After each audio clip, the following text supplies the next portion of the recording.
Welcome back. It is the Flow Friday Sports Show on Flow FM. It's time to take a look at the regional tennis scene in South Australia. And joining me on the line is Egan Regnier, the Robe Rebels star and our man on the ground when it comes to Southern Port's tennis coverage. Egan, great to be with you again. How are you? I'm good, thank you, Ellis. How are you going? Very well indeed. Just enjoying the sunshine out in the regions in South Australia. Are you, Egan? Yeah, it's been a nice week. It seems to be on Saturday afternoons that the wind just decides to pick up. But yeah, apart from that, during the week, it's been very nice. Let's cross our fingers and our toes that we're not going to get that tomorrow. We'll get into last week's action first up, Egan. And we had some very interesting results again in the Kingston game against the Lucindale Koalas. It ended up being a pretty handsome result for Kingston, and boy, are they going all right this year. 137 over the Lucindale Koalas, who recorded a final score of 102. What did you make of this game? Yeah, Kingston are going all right.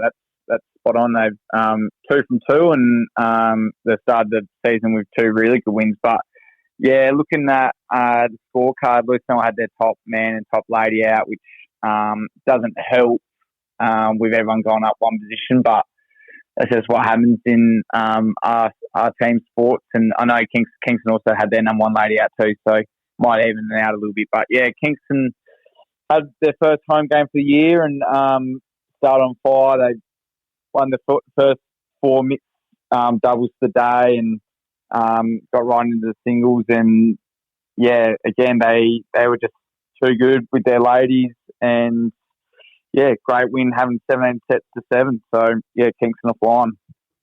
Penola at home to the Robe Roosters, and they were never going to be the favourites going in, but not the worst effort of all time, that's for sure. They did come up short against Robe Roosters, though. Your former side, 94 to 137, the final score. How did you see this one? Yeah, both teams were flying out for their first win of the year, and yeah, I thought this probably could have gone either way, but I tipped the Roosters last week, which was a safe bet, I think, and yeah, they had a really good win, I think, to start their season, and yeah, again, start off with the mix. They won 5 out of 6 mix to get them going, and then won a couple more singles than what Penola did, and come down the last few doubles, they flexed their muscles and one more doubles than what Penola did, and yeah, they end up having a good win of 16 sets to 8, so get them on the board.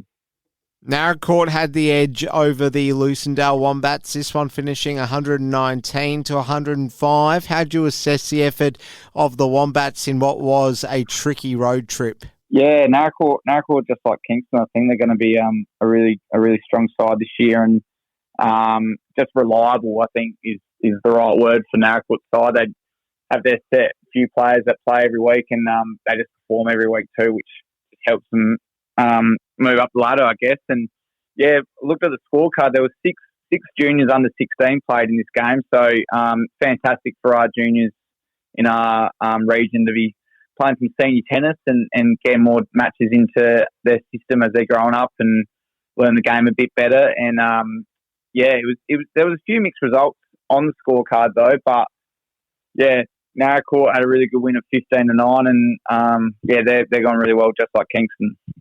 To your fixture, the Robe Rebels getting up over Francis Lucindale Eagles in probably what was the result of the round.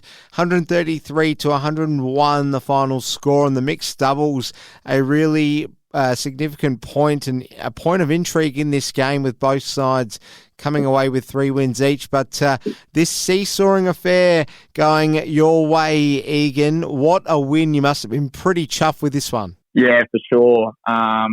We would have been the underdogs, I assume, if you were a betting person. And it was a very windy day, which it doesn't help. I guess that you just got to play a bit smarter and keep the ball alive a bit more than just trying to go for big shots all the time. But yeah, the mix, you couldn't split us, and got to the singles, and our boys really played really well. We won 5 out of 6 singles for the boys, and won 9 singles out of 12 for the day, which gave us a good lead going into the last few doubles. And decided to hold on. And yeah, great win for us.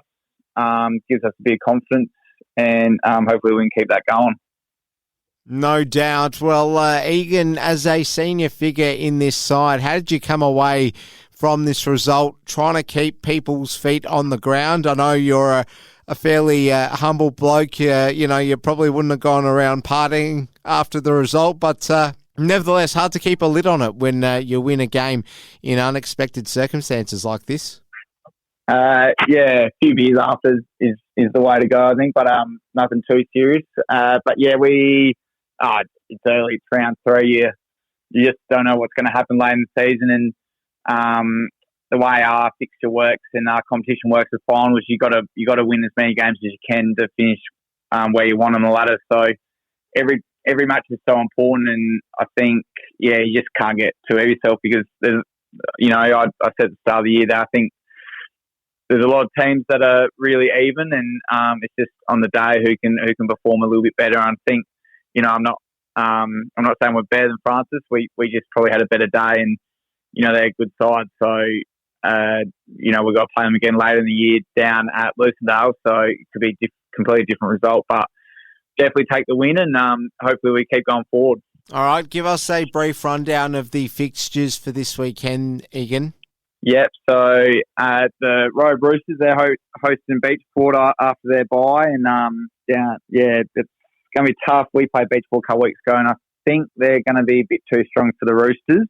Penola are going to host the Kingston team, and Kingston on top of the ladder for a reason, and I think they're going to show that against Penola for sure. The Lucerne Wombats are going to play Francis Eagles. I reckon it's going to be the match of the weekend for sure. Very tight. I'm just going to tip Francis after what I saw they had on the weekend. And the last game is Lucerne Quars going to play Naracoorte also at Lucendale, and I'm going to tip the Lucerne Quars to win that over Naracoorte. There we have it. All right, well, before we let you go, Egan, just as some news that's come out midweek, and I spoke to our other tennis correspondent on the Flow Friday Sports Show about this, Paul Dean, and he was certainly a little bit baffled by this news, but it looks like it may well be the way of the future when it comes to the global sports calendar. Saudi Arabia wielding their influence and their money when it comes to the international sports scene. This time with tennis, we saw the effects of the Live Golf tournament being held in your state of South Australia this year. We could well have the same sort of dynamic at play with Saudi Arabia bidding to host a tournament which would disrupt the lead-in tournaments to the Australian Open. Now, you'll know all about this, Egan, in that these tournaments, which act as a precursor to the first Grand Slam of the year, are pivotal for young players who aren't getting those wild cards for the Australian Open, but they're wanting to establish themselves at least to Australian audiences. We're talking about players, from a 17 to sort of 18, 19 age bracket, the real young ones at the tournaments such as, your likes of the Brisbane Open and Sydney and Adelaide. If we have a disruption to these kinds of tournaments with a tournament happening in Saudi Arabia, then it doesn't really bode well for Australia's next crop of talent, does it? No.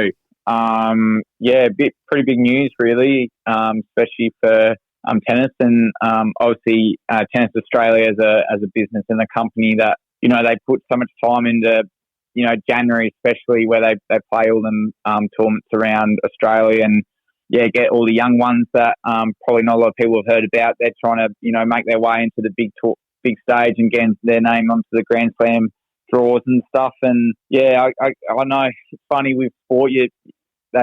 Money is such a big thing, and I know it's their career and stuff, but you try and just, be loyal as you can. But it's easy for me to say because I'm not. The money's not getting thrown in my face. So it's interesting what they're going to decide to do, but you want to hope they sort of stay loyal and stay in Australia, and they show their best tennis in front of Australian fans. Watch this space, that is for sure. Egan Regnier, our Southern Ports tennis correspondent, thanks so much again for appearing on the program, and good luck this weekend. Thank you very much for having me.